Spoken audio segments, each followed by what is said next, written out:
जिस तरीके से सरकार ने जो वायदा किया था लोगों से, जो भारतीय जनता पार्टी की सरकार है और भारतीय जनता पार्टी की सरकार लगातार तीसरी बार प्रदेश के अंदर बनी है। मंच से उतरने से पहले 25,000 युवाओं को घर बैठे हुए बिना पर्ची बिना खर्चे के नौकरी देने का काम किया। हमारा वायदा था कि हम 2 लाख युवाओं को बिना पर्ची बिना खर्चे के नौकरी देने का काम करेंगे। ये क्रम आगे भी इसी तरीके से चलता रहेगा। इसी तरीके से जो सामाजिक न्याय देते हुए जो डीएससी है, डिप्राइव्ड शेड्यूल कास्ट, उसके अंदर भी वर्गीकरण की बात हमने वायदा किया था उनसे कि ये सामाजिक न्याय है। बाबा साहेब डॉक्टर भीमराव अंबेडकर जी ने भी वंचित वर्ग को लाभ कैसे मिले, इसके लिए आरक्षण की व्यवस्था करने का काम किया था। तो हम उसमें वर्गीकरण करने का काम करेंगे और हमने पहली कैबिनेट के अंदर ही उसमें वर्गीकरण करने का काम किया। और आज क्योंकि जिस दिन शपथ ली थी उस दिन महर्षि वाल्मीकि जयंती थी, तो उस दिन तो नहीं मना सके थे। आज जहां महर्षि वाल्मीकि जयंती भी सरकार की तरफ से जींद के अंदर मना रहे हैं, वहीं जो डीएससी समाज है वो भी इकट्ठा होकर के माननीय मुख्यमंत्री का, सरकार का धन्यवाद करने का काम कर रहा है कि आपने जो वायदा किया था उसको पूरा करने का काम किया है। इस तरीके के है जो निरंतर हमारी सरकार जो कार्य कर रही है। आज बड़ी खुशी की बात है कि जो अभी रिजल्ट जो आए हैं, जो चाहे महाराष्ट्र के हैं, चाहे यूपी के हैं, चाहे और दूसरी जगह के हैं, वो दर्शाता है कि आज देश, प्रदेश के और देश के लोग भारतीय जनता पार्टी पर विश्वास जताने का काम कर रहे हैं। लगातार तीसरी बार महाराष्ट्र के अंदर भी सबसे बड़ी पार्टी के रूप में भारतीय जनता पार्टी आई है और एनडीए को पूर्ण बहुमत से भी बड़ा बहुमत, मैं कहूँगा कि एक तरफा बहुमत के साथ जो सरकार महाराष्ट्र के अंदर बनी है, ये आदरणीय नरेंद्र भाई मोदी जी के नेतृत्व के अंदर और जिस तरीके से उन्होंने देश का गौरव बढ़ाने का काम किया विश्व पटल पे, जो भारतीय जनता पार्टी कहती है वो करती है, उस पर विश्वास जो है प्रदेश की, देश की जनता ने करके उसका ये आज जो है परिणाम हमारे सामने आया है। मैं वहाँ का जो महाराष्ट्र के जो हमारे कार्यकर्ता है, जो हमारे साथी है, उनको भी बहुत बहुत बधाई देता हूँ और माननीय प्रधानमंत्री जी को बहुत बहुत बधाई देता हूँ इस बात के लिए कि उनके नेतृत्व के अंदर जो है देश आगे बढ़ रहा है।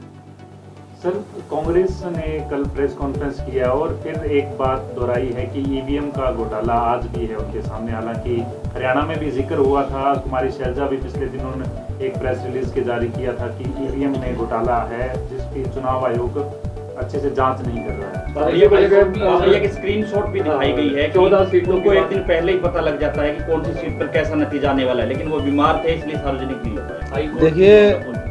देखिए कांग्रेस पार्टी के पास करने के लिए और कुछ है नहीं। कांग्रेस पार्टी है नहीं। कांग्रेस तो अलग अलग गुट है, पार्टी नहीं है। कोई हुड्डा गुट है, कोई शैलजा गुट है, कोई सुरजेवाला का गुट है।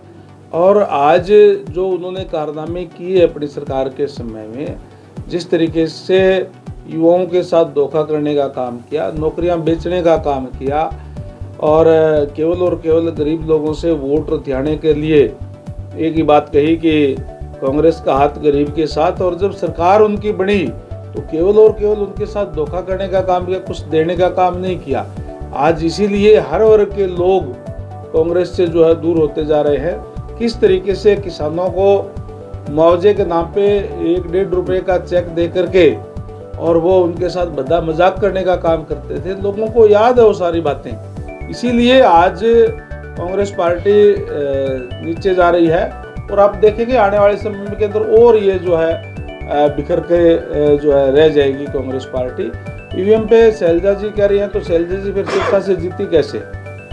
जब शैलजा जी जीतती थी सिरसा से तब ईवीएम ठीक थी, अब खराब हो गई। जब कांग्रेस पार्टी की 5 सीटें प्रदेश के अंदर आई लोकसभा की, उस टाइम ईवीएम ठीक थी। उस टाइम तो कह रहे थे कि हमने जो है बहुत अच्छा प्रदर्शन किया है, हम सरकार बनाएंगे। लेकिन उस टाइम केवल और केवल उन्होंने एक जो भ्रमजाल फैलाने का काम किया था कि भारतीय जनता पार्टी आएगी तो आरक्षण को समाप्त कर देगी, आरक्षण को ख़त्म कर देगी, संविधान को ख़त्म कर देगी। ये हमारे यहाँ कहते हैं कि काठ की हांडी एक बार तो चढ़ जाती है, बार बार नहीं चढ़ती। इसलिए उनके भ्रम में कहीं न कहीं लोग आ गए थे, इसलिए भी उनकी 5 सीटें आ गई थी। आज हमारे कार्यकर्ता ने, हमारी पार्टी के नेताओं ने वार्ड स्तर तक जाकर के और लोगों को बताने का काम किया है कि कांग्रेस पार्टी तो वो पार्टी है जिन्होंने अपने समय में संविधान की धज्जियां उड़ाने का काम किया। 1975 में देखा किस तरीके से इमरजेंसी लगा करके जो जुल्म और ज्यादतियाँ अंग्रेजों ने नहीं की थी वो उन्होंने यहाँ करने का काम किया। तो लोगों को वो बात समझ में आ गई। एक बार बहकाया जा सकता है, बार बार बहकाया नहीं जा सकता। सेंटर में आपकी तीसरी बार रिपीट हुई सरकार, हरियाणा में तीसरी बार रिपीट हुई, अब महाराष्ट्र में तीसरी बार रिपीट हुई। क्या आपको लगता नहीं कि ईवीएम का मुद्दा वहाँ भी उठने वाला है महाराष्ट्र में? ईवीएम का मुद्दा तो मैं अभी कह तो रहे कि ईवीएम के मुद्दे के लिए उन्होंने कल भी प्रेस कॉन्फ्रेंस करी है। उनके पास एक ही बात है कि ईवीएम जब वो हार जाते हैं तो ईवीएम खराब है। हमने इस चुनाव के अंदर भी माननीय सीएम साहब ने, नायब सैनी जी ने पहले ही कह दिया था, क्योंकि हम लोगों के बीच में रहते हैं और लोगों का हमें पता है भी क्या रुझान है। और उन्होंने कहा था कि जैसे ही रिजल्ट आएगा कांग्रेस एक ही बात कहेगी कि ईवीएम खराब है, और वही उन्होंने कहा। कुलदीप बिश्नोई की चर्चा चल रही है कि वो कांग्रेस में जा सकते हैं, क्या किसने चर्चा करी है? किसने चर्चा करी? सोशल मीडिया तो आज आप कुछ ही लिख दें। कांग्रेस पार्टी से तो आए ही हैं, कांग्रेस से परेशान होकर के। कुलदीप बिश्नोई जी हमारे सीनियर नेता हैं और पार्टी के अंदर है। सर 2026 में नया परिसीमन हो जाएगा, जो 90 अब सीटें हैं में भी 100 से ज़्यादा हो जाएंगी, तो उसको लेकर क्या कुछ तैयारी है? और विधानसभा जो अपना अलग बनने जा रहा है उसके लिए क्या कुछ प्लानिंग चल रही है? अभी सेंट्रल गवर्नमेंट से जो होम मिनिस्ट्री है उससे परमिशन आ गई है और जल्दी ही हरियाणा विधानसभा का नया भवन बनेगा, क्योंकि अभी जो भवन है, अभी जो सीटें हैं वो केवल और केवल 90 ही उसके अंदर बैठ सकते हैं। एक भी सीट हमारे पास फालतू नहीं है, पूरी की पूरी जगह है। तो स्वाभाविक है जब परिश्रम होगा और सीटें जब बढ़ेगी तो और ज़्यादा व्यवस्था उसके लिए चाहिए। चर्चा ये भी है कि रोहतक लोकसभा सीट को भी तोड़ा जा रहा है, झज्जर नाम दिया जा रहा है इस पे। ये काम परिसीमन जब करते हैं तो एक व्यवस्था है उसके तहत किया जाता है। किसी की कहने से करने से ये तोड़फोड़ नहीं होती, एक सिस्टम है सारा का सारा। अब तो वही बात है कि चुनाव आ जाए तो ईवीएम खराब, कहीं कोई ये एक पैरामीटर बनाए हुए हैं, उसी के तहत सारी चीजें होगी। तो ऐसे कई अनसुलझे मुद्दे हैं जिनके साथ पंजाब के साथ लगातार वाद विवाद की स्थिति पैदा हो रही है। अलग से हाई कोर्ट, अलग से चंडीगढ़, अलग से जो उस टाइम का जो समझौता हुआ था, SYL का मामला काम है वो हरियाणा को मिलने चाहिए, भले ही SYL का मामला हो। नहीं, चंडीगढ़ अलग से का कोई मतलब नहीं है, इसमें तो विधानसभा की बात है।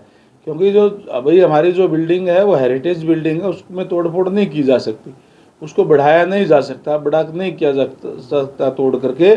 इसलिए नई जगह पे विधानसभा बनाना ज़रूरी है, क्योंकि वहाँ स्पेस नहीं है। हम कोई उसको छोड़ नहीं रहे, वो जो जितनी जगह हमारे पास हो तो हमारे पास रहेगी, हम यूज़ करेंगे उसको, तो कोई छोड़ने की बात नहीं है। बात ये थी कि अगर ये समझौते की तो उस टाइम समझौता था कि 107 गांव हिंदी भाषी जो हरियाणा को दे दी जाए, चंडीगढ़ पंजाब को दे दी जाए, वो तो उस समय की बातें थी सारी। बाकी जो मुद्दे हैं, SPL का मुद्दा भी काफी समय जब मोदी है तो मुमकिन है उस तमाम चीजें वो भी सुलझाए जाएंगे। लास्ट सवाल, 2 विभाग आपके पास मेजर डिपार्टमेंट हैं, PWD और पब्लिक हेल्थ। PWD में पिछले सरकार में भी भ्रष्टाचार की खूब खबरें आई कि सड़कों में जो भ्रष्टाचार हुआ है, 10% से ज्यादा कमीशन दिया गया है। अब क्या उम्मीद करें प्रदेश की जनता की? और सर सोनीपत का भी देखिए सारी बातें हैं, लेकिन मैंने स्पष्ट तौर पे अधिकारियों को निर्देश दिए हैं कि हमें डिपार्टमेंट की छवि सुधारनी है और डिपार्टमेंट के अंदर क्वालिटी के साथ कोई समझौता नहीं किया जाएगा। चाहे हम चुने हुए प्रतिनिधि हैं, चाहे अधिकारी है, चाहे कर्मचारी हैं, सारे की सारे जनता की सेवा के लिए हैं। कोई भी कर्मचारी अधिकारी किसी टाइप की अगर क्वालिटी के अंदर कोई गड़बड़ पाई गई तो हम सख्त एक्शन लेने का काम करेंगे। हमने पहले निर्देश दे दिए गए हैं। हम अच्छी व्यवस्था करके हरियाणा प्रदेश के लोगों को देंगे, अच्छा इंफ्रा बनाने का काम करेंगे, क्वालिटी का काम जो है हम करेंगे। ऐसा तो नहीं हो जाएगा कि आपके पार्टी के नेता ही ठेकेदारों से घिरे रहेंगे? ऐसा तो नहीं हो जाएगा? क्या हो गया? कहीं ऐसा तो नहीं हो जाएगा कि आपकी पार्टी के जो कार्यकर्ता नेता हैं वो भी ठेकेदारों से घिरे रहेंगे? आपने देखे हैं क्या ऐसे कभी? जी, अभी डिपार्टमेंट मिले हैं ना, अभी देखा है क्या ऐसा कुछ? हमारा बिल्कुल ट्रांसपेरेंसी से काम है। हम जो भी L1 होता है उसको हम काम देने का काम करते हैं। पोर्टल के ऊपर कोई भी अगर टेंडर है तो कोई भी अप्लाई कर सकता है, आप भी कर सकते हैं, आप भी कर लो अप्लाई। आपका अन्नदाता डीएपी के लिए और खाद के लिए सड़कों पर है, क्या स्टैंड है? कहीं कोई डीएपी की कमी नहीं है, डीएपी पूरी है। आप आंकड़ा उठा के देख लीजिए, पहले से पिछले साल से भी ज़्यादा डीएपी आई है। अब ये प्रेस के अंदर डीएपी कम करके, खासकर जो विपक्ष के लोग हैं, जिस किसान को, मैं खुद किसान हूँ, मेरे को आज अगर 5 कट्टे चाहिए, मैं सोचूंगा यार 10 दिन बाद में मेरे को 5 और चाहिए, वो भी आज ही ले लूँ, तो आगे डीएपी की कमी है। इसलिए कहीं ना कहीं एक बार थोड़ा बहुत दिक्कत आ जाती है, लगातार रैंक आ रहा है। किसानों ने ऐलान कर दिया खनौरी बॉर्डर कूच करने का कि डीएपी नहीं मिल रही है, यूरिया नहीं मिल रही। जो किसानों के जो मुद्दे थे उन पे मोदी सरकार जो है चुप है। किसान भारतीय जनता पार्टी के साथ है, और किसान भारतीय जनता पार्टी के साथ है तभी भारतीय जनता पार्टी की सरकार लगातार जो है वो बन रही है। और भारतीय जनता पार्टी ने जो कार्य किए हैं सब वर्गों के लिए किए हैं, और अगर एक वर्ग की बात करूं तो सबसे ज़्यादा किसानों के लिए किए हैं। आज हम 24 की 24 फसलें जो है MSP पे खरीद करने का काम कर रहे हैं। आज हम सबसे ज़्यादा मुआवजा देने का काम हमने जो हमारी सरकार के दौरान किया। हुड्डा साहब ने जहां ये 10 साल के अंदर 1058 करोड़ रुपए मुआवजा दिया, हमने 14,000 करोड़ से भी ज़्यादा मुआवजा देने का काम किया है। तो ये सारी चीज़ें सबके सामने हैं।